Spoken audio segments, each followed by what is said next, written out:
कपाले ज्ञानमुद्राय कृष्णाय नीलाम्बुदे नमः।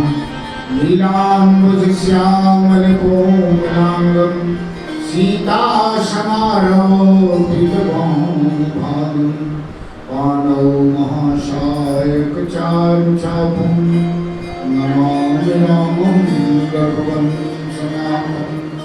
मनोजवं मारुततुल्यवेगं जितेन्द्रियं बुद्धिमतां वरिष्ठं वातात्मजं वानरसूत्रमुख्यं श्रीरामदूतं शरणं प्रपद्ये।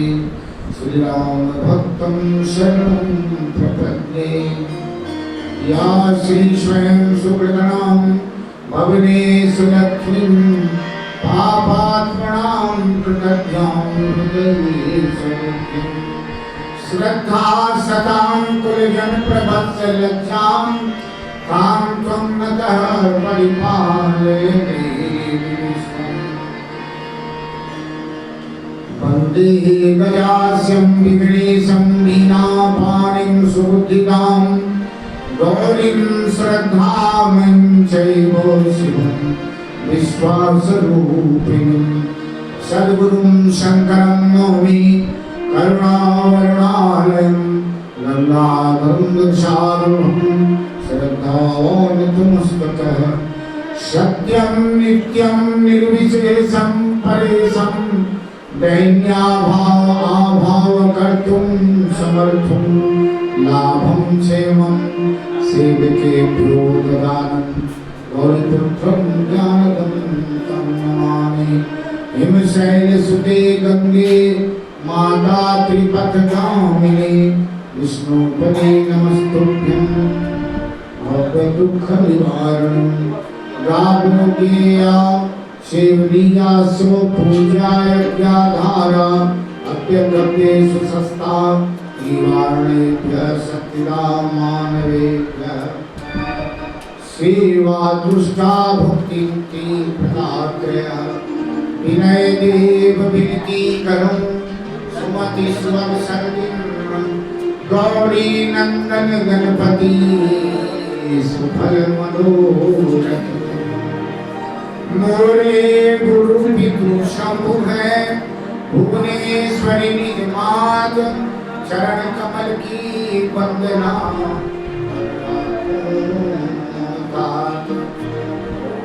सन्निगति की है खान जो है गंग की धार। ओम प्रसन्न है सुश्री जो भवसी पार। सीताराम आराध्य है राधा कृष्ण आधार। सतराज प्रेरक में नागराज श्री गौरंग में भीत बढ़े दिन रात। भगवत राज प्रेरक गौरंग में प्रीत बढ़े दिन रात। कामधेनु श्री चरण में तीर्थ नवाए मात।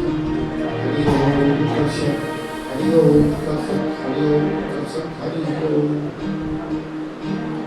क्षमा करणीय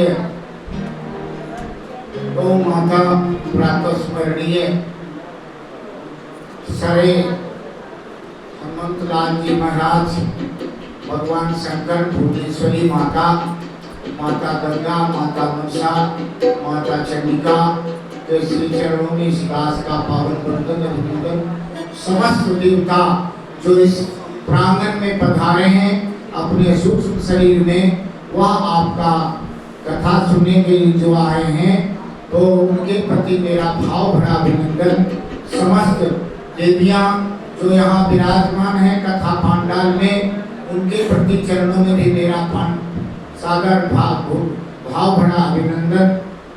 और हमारे दो आचार्य जो संगीताचार्य गांधर्व विद्या के श्रेष्ठ यहाँ गायक बैठे हैं अरविंद शर्मा जी और नरेंद्र ढोंडियाल जी उनको भी इस दास का पावन बंधन और अभिनंदन। माँ का सत्संग का जो यह सरिता भगवान विष्णु के श्रीमुख से प्रवाहित होकर गोमुख से प्रवाहित होकर अपने दलदल छलछल और अपनी यौवन को प्रदर्शित करती हुई वन्य प्रांतों से गुजरती हुई और समस्त शहर के राजमार्गों पर सरपट दौड़ती हुई और गांव की पगडंडियों से अटखेलियां करती हुई आज इस प्रांगण में आप पहुंची हैं। आप धन्य हैं, बड़भागी हैं जो इस सत्संग की अमृत वर्षा का आनंद ले रहे हैं। आप सबको मेरा सादर वंदन और अभिनंदन। कई जन्मों का पुण्य प्राप्त होता है तो तीर्थ राज में लोग निवास करते हैं और अनंत जन्मों का पुण्य जब जागृत होता है तो तीर्थ राज में गंगा के तट पर कथा सुनने का अवसर प्राप्त होता है। भगवान की अजीब अनुकंपा है कि न सिर्फ आपका जन्म यहाँ हुआ वरन यहाँ गंगा की धारा अपनी पतित पावनी बनकर आपको प्रक्षालित करती हुई आपको स्नान करती है और इस गौ कथा से सुनने के लिए लालायित होकर धीरे धीरे हौले हौले प्रवाह हमारे जितने भी श्रोताएं हैं मैं उनका सबसे पहले आभार व्यक्त करता हूँ। सबसे पहले हम यहाँ शंकर की माँ ने आकर के मेरे दो कलाकार उनकी श्रीमती जी ने आकर के जो दो कलाकारों को सम्मानित किया उसके लिए भी मैं उनका आभार व्यक्त करता हूँ। और ठाकुर जी के श्री चरण में भी उनका लिफाफा आया और इस लिफाफे में भी उन्होंने जो प्रदान किया है उसके लिए भी मैं उनका आभार व्यक्त करता हूँ। फिर इन्हीं के रिश्तेदार दोनों हैं काला जी के भी उन्होंने भी 501 रुपये दे करके इसका सम्मान बढ़ाया है और एक भैया उन्हीं की अपनी बहन है उन्होंने भी 50 रुपये दे करके इस सम्मान बढ़ाया गौ माता का। तो उसके लिए गौ माता उनके जीवन में ना सिर्फ अच्छा स्वास्थ्य दें वरन खूब धन की वर्षा करें ताकि रोज उनके भगवान भगवती के श्री चरणों में उनका आशीर्वाद मिलेगा। थोड़ा जिह्वा को भगवान नाम से पवित्र कर ले तो फिर आगे बढ़ेंगे। तो हे कृष्ण गोविंद हरे मुरारे हे नाथ नारायण वासुदेवा हरे मुरारे हे नाथ नारायण वासुदेवा हे नाथ नारायण वासुदेवा हे नाथ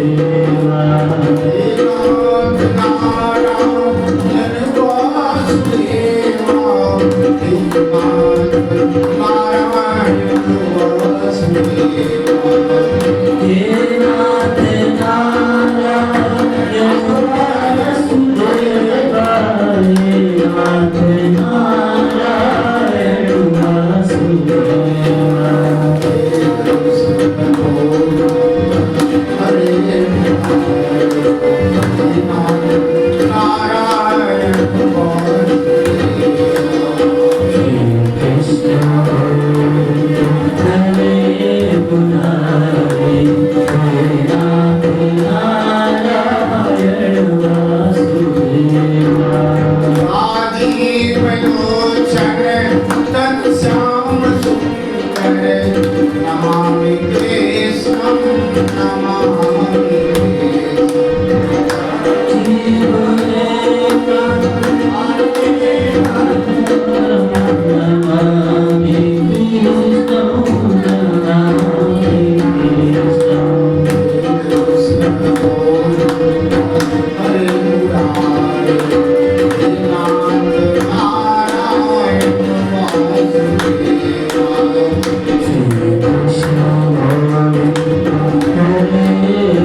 लगी श्याम संग प्रीत कि दुनिया क्या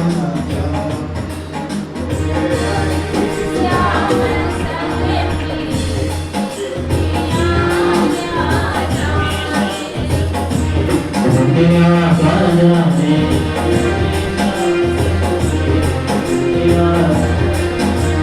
क्या जाने कोई क्या जाने क्या जाने कोई क्या जाने क्या जाने कोई क्या जाने क्या जाने कोई क्या जाने क्या जाने कोई क्या जाने क्या जाने कोई क्या जाने लगे शाम सब प्रीत दुनिया क्या जाने लगी शाम संग प्रीत दुनिया क्या जाने शाम सब प्रीत दुनिया क्या जाने लगी शाम संग प्रीत दुनिया क्या जाने शाम जब से सभी नसीब शाम की जब से शाम जब से सभी नसीब शाम की जब से बड़ी तब से भई बाबरी तब से प्रेम की डोर मोहन से प्रेम की डोर मोहन से नाता तोड़ा मैंने जब से नाता तोड़ा मैंने जब से कैसी गोरी थी दुनिया क्या जाने मेरे लगे शाम सब प्रीत दुनिया क्या जाने मेरे लगे शाम सब प्रीत दुनिया क्या जाने मोहन की लगे शाम सब प्रीत दुनिया क्या जाने मेरे लगे शाम संग प्रीत दुनिया क्या जाने मोहन की सुंदर सुरतिया मोहन की सुंदर सुखिया मोहन की सुंदर सुरतिया मोहन की सुंदर सुखिया मन में बस गई मोहनी मूर्तिया मन में बस गई मोहन मुरिया मन में बस गई मोहनी मूर्तिया मन में बस गई मोहन मुरिया जब से ओरी शाम तुझरिया सबसे ओरी शाम नगरिया लोग कहे हे बाबा क्या जाने लगू शाम सब प्रीत दुनिया मैंने छोड़े जब से भी दुनिया क्या जाने मैंने छोड़े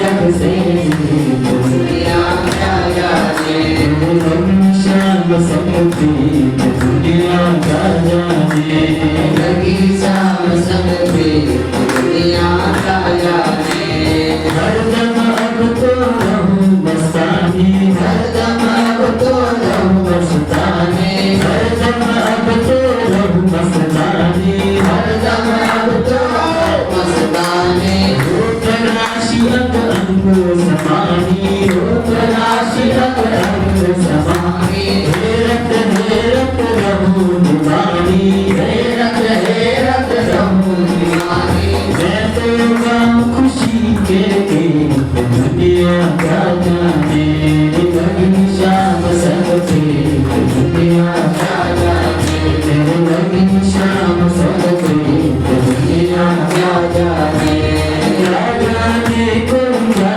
जाने क्या जाने कोई क्या जाने दुनिया क्या जाने कोई क्या जाने क्या जाने कोई क्या जाने लगी प्रेम सब प्रीत दुनिया क्या जाने लगी शाम सब प्रीत दुनिया क्या जाने मोहन ने हंसी बजाई मोहन ऐसी हंसी बजाई मोहन ऐसी हंसी बजाई मोहन ऐसी बंसी बजाई गोप गोपियाँ दौड़े आई गोप गोपियाँ दौड़ी आई सबने अपनी सूरत सराई सबने अपनी सुंदर सराई गोप रात कुछ काम न आए गोप राज कुछ काम न आए आज उठा सब संगी दुनिया राजा ने फिर राज उठा संगी दुनिया राजा ने लगी श्याम सगरी दुनिया राजा ने लगी श्याम सगरी दुनिया राजा ने लगी श्याम सगरी दुनिया राजा ने लगी श्याम सगरी दुनिया राजा ने कोई क्या जाने क्या जाने कोई क्या जाने राजा ने कोई क्या जाने राजा ने कोई क्या जाने लगी श्याम सगरी दुनिया राजा ने लगी श्याम सगरी दुनिया राजा ने लगी श्याम सगरी दुनिया राजा ने बोलिए सियावर रामचंद्र की गंगा मैया की राम मैया की जय जय सीताराम। बहुत अच्छा, आप लोग अभी संगीत की भजन की धारा में डूब रहे थे। आज चौथा दिवस है। गौ माता की महिमा का गायन करने के लिए आपने हमको कहा था। हमने आपके आदेश का पालन किया। आप यहाँ आए, हम बड़े कृतार्थ हुए। तो गौ के बारे में कहा गया, हम नहीं कहते। वेद ने कहा कि माता रुद्रानाम, रुद्रों की माता है। दुहिता वसुनाम स्वसादित्यानाम अमृतस्य नाभि। कहा कि गौ माता क्या है, ये मैं नहीं कहता, वेद कहता है। कहा कि रुद्र जितने हैं, 12 रुद्र हैं, 11 रुद्र हैं, उसकी माता है।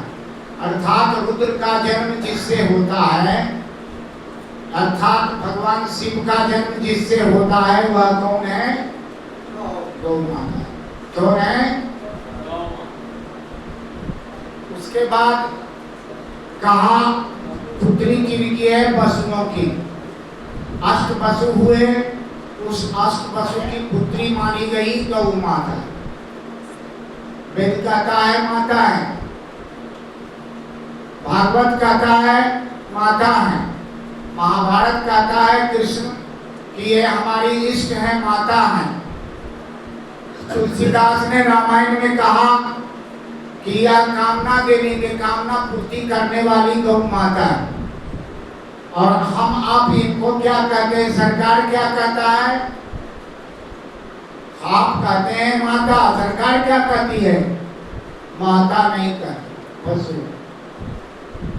राजा पृथु ने जब पूरे पृथ्वी को जीत लिया और पृथ्वी पर शासन सत्ता संभालने के लिए जब उन्होंने किया, तो पृथ्वी गौ के रूप में आई, गौ माता के रूप में। कहा कि हे गौ माता, मैं आपके लिए क्या करूं, मुझे मांगो, क्या मांगती हो?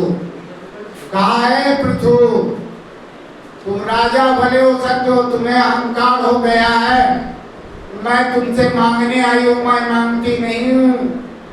मैं काम देने वाली हूँ, धर्म देने वाली हूँ, अर्थ देने वाली हूँ, सब सौभाग्य देने वाले हूँ। तो कहे मां, तो तुम्हारे लिए क्या करूं?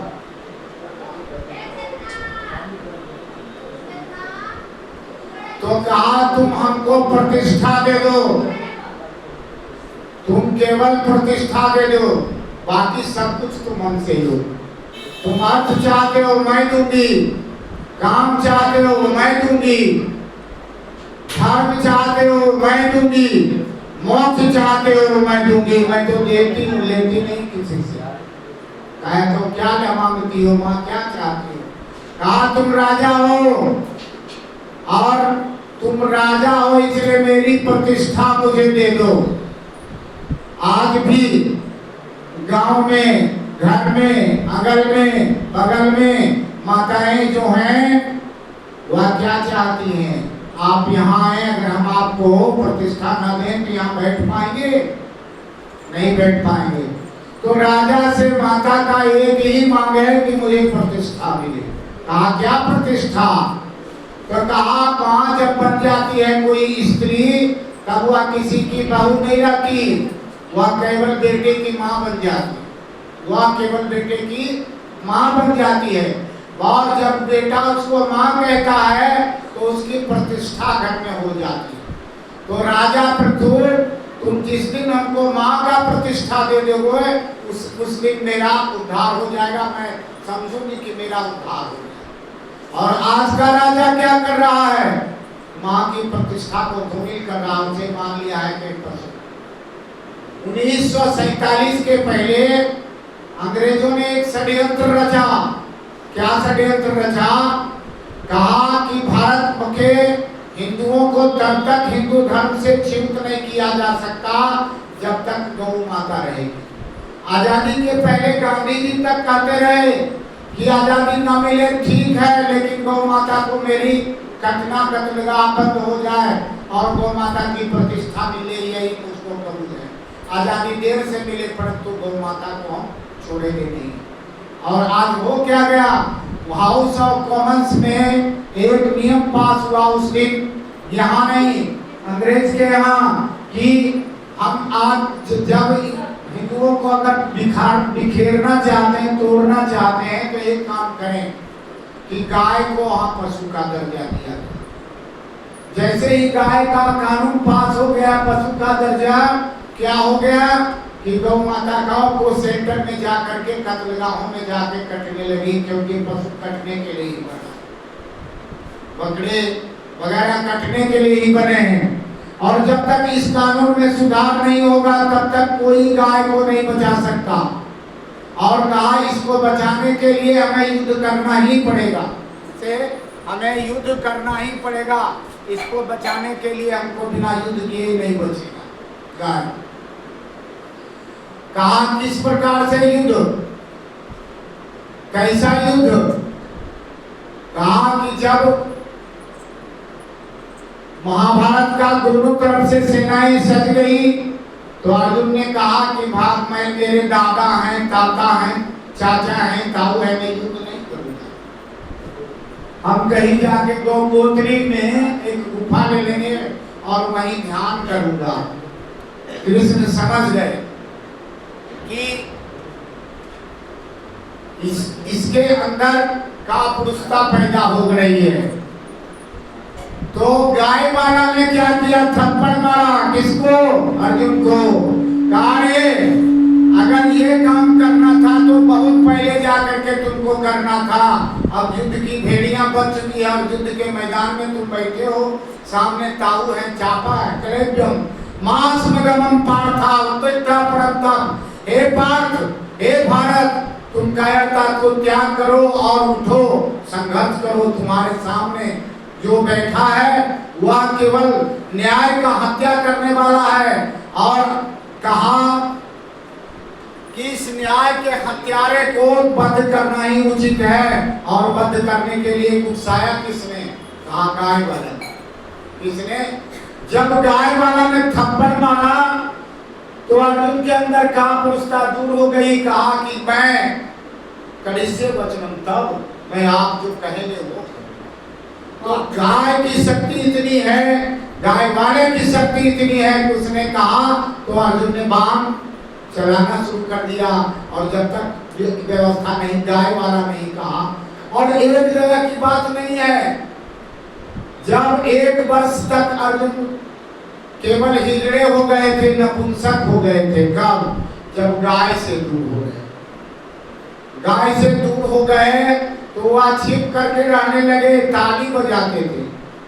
हिजड़े क्या करते हैं? ताली बजाते। लेकिन जब राजा विराट की गायों को ले जाने लगा दुर्योधन, और गायों ने पुकारा, क्या पुकारा? माँ। क्या पुकारा? माँ। तो उस माँ की आवाज जब अर्जुन के कानों में गई तब उसके अंदर जोश जागृत हुआ। हुआ हिजड़ा वीर बन गया और वह ताली से ताल ठोकने लगा। और जब ताल ठोकने लगा तब माँ की रक्षा के लिए जब अर्जुन आए तो केवल अर्जुन ही अर्जुन दिखाई पड़ते थे। उस समय में किसी का बाण नहीं चलता था। तो इस बाण माँ ने जब उसको साहस दिया, शौर्य दिया, तो अर्जुन भी ताली से ताल ठोकने लगा। तो आज भारत माँ के स्थिति, पशुओं की स्थिति, माँ को पशु मान लिया गया। हम क्या कहते हैं? गौ माता। आप क्या कहते हैं? गौ माता। समाज क्या कहता है? गौ माता। रामायण क्या कहता है? गौ माता। रामायण क्या कहता है? गौ माता। वेद क्या कहता है? गौ माता। सरकार क्या कहती है? पशु। सरकार क्या कहती है? पशु। और जब तक सरकार इसे पशु का दर्जा देते रहेगी, गाय को कटने से कोई रोक नहीं। तो हमको सरकार से निवेदन करना है कानून बनाने के लिए कि हमारी माँ को कोई पशु न कहे। आज हमारी माँ भले ही बूढ़ी हो गई हो गांव में, घर में, लेकिन कोई कह दे कि बेकार हो गई है बूढ़ी माँ, उसको अब चलो कत्लगाह में दे दें, ऐसा हो सकता है क्या? सर कट जाएगा माँ के लिए, लेकिन कोई कत्लगाह नहीं दे देना चाहिए। हो सकता है कोई पुरुष ऐसा हो, और वह वही होगा जिसने गाय माता का दूध नहीं पिया। भारत में देवराहा बाबा से किसी ने पूछा, देवराहा बाबा ने किसी से पूछा, अपने शिष्यों से, एक जज थे, कि बोलो हिंदुओं की परिभाषा क्या है? उन्होंने कहा जज साहब ने कि हिमालय से हिंदू नदी के बीच जितने निवासी निवास करते हैं हिंदू कहलाते हैं। बोले अरे चुप रहो, बंद करो इसको। कहा क्या करें? बाहर बोले डायरी निकालो। जो गऊ को माता माने उसे हिंदू कहते हैं। बस एक लाइन की बात है, जो गऊ को माता न माने उसे हिंदू नहीं कहते। सीधी सी बात। तो गऊ की माता मानने वाले को हम हिंदू कहते हैं, और गऊ को काटने वाले को मुसलमान कहते हैं, ईसाई कहते हैं। और कभी जो गौ हत्या कर रहा है, जो गाय को खा रहा है, जो गाय को मान रहा है, तो उन्हें कभी प्रेम हो सकता है क्या? नहीं हो सकता। इसलिए हमें इस बात पर चिंतन करना चाहिए कि गौ माता का कृपा कितना है। एक छोटे से उदाहरण से देते हैं। एक व्यक्ति का दोनों किडनी फेल कर गया। कांचीपुरम गौशाला ले जाया गया। गौशाला में सब जगह से फेल हो गया। सारे डॉक्टरों ने हाथ उठा दिए। वहां गए तो उनकी बीमारी को देखकर वहां के जो चिकित्सक थे उन्होंने हाथ उठा दिया। कहा भाई सारे चिकित्सक हाथ उठा दिए, इनके लिए मैं क्या कर सकता हूं? वहां एक गाय थी जो उनकी बहुत प्रिय गाय थी, जिनकी सेवा करते थे चिकित्सक। वहां जाके रो करके उन्होंने कहा, माँ ये जो चिकित्सा के लिए आया है व्यक्ति, इसके लिए मेरे पास कोई चिकित्सा नहीं है। अब तुम ही हो इसका आसरा, तुम कुछ करो माँ। और उन्होंने अपने चेले को लगा दिया कि अगले दिन ये जो घास खाती है वो देख आना। तो गाय अगले दिन, उनको जब कहा तो गाय अगले दिन जंगलों में गई और जिस घास को कभी नहीं सूंघती थी उस घास को खा करके आई, और उसका पंचगव्य बना के दिया गया लगातार, और रोज वही घास खाती थी और पंचगव्य ला करके दिया गया। 6 महीने में व्यक्ति स्वस्थ हो गए। ना सिर्फ स्वस्थ हो गए वरन 2 वर्ष तक बचे लगातार, बूढ़े थे उसके बावजूद। तो हमारे कहने का मतलब गौ माता का कितना घ्राण शक्ति तीव्र है, उनका होठ जो है बड़ा तीव्र है। क्या किया गया कि दिखाया गया उनको घास में विष का घास भी मिला करके दिया गया। तो उसकी कितनी घ्राण शक्ति तीव्र होती है कि उस घास को हटा करके उखाए, उसका वेग छिल विवेक कितना होता, इस बात को आप देखिए। एक आदमी चोट लग गया, चोट लगने के कारण उसका शरीर बिल्कुल रुग्ण हो गया, लकवाग्रस्त हो गया। तो उन्होंने अपना संस्मरण सुनाया। मैंने उसी गाय से कहा, माँ इसके चोट का इलाज मेरे पास नहीं है, तुम कुछ करो। तो वह जो पौधा खा करके आई, बड़ा आश्चर्य हो गया। वही चोट की दवा होम्योपैथिक में है आर्निका। आर्निका का पौधा खा करके और अपना दूध डाली और दूध डाल करके उसका पंचगव्य बना के दिए। वो आदमी चोट से पूरी हो गया, अर्थात चोट से बड़ी हो गया। तो गौ माता का कितना सूक्ष्म प्रभाव है, ये बतला रहे हैं